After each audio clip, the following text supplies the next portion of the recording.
নমস্কার বন্ধুরা, দেখুন আজকে বাজারে গিয়েছিলাম। বাজার থেকে এই গাছটি কিনে এনেছি। এটা হচ্ছে পুদিনা পাতার গাছ, যেটা শরবতের সাথে খায়।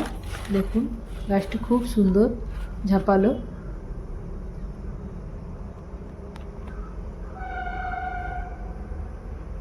এই গাছটিকে আমি দইয়ের খাপের মধ্যে বসাবো। চলুন মাটিটা আগে রেডি করে নিচ্ছি।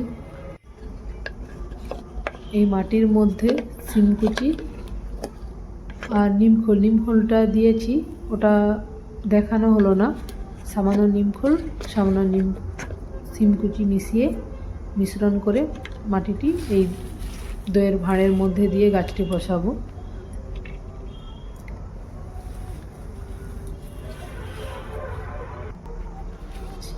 এবার গরম পড়ে যাবে। গরমে যে কোনো শরবতের সাথে এই পুদিনা পাতা দিলে খুবই ভালো লাগে।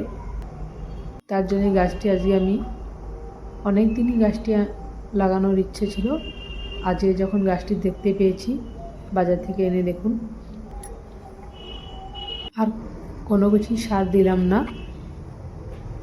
ভিডিওটি যদি ভালো লেগে থাকে চ্যানেলটি লাইক এবং সাবস্ক্রাইব করে দেবেন।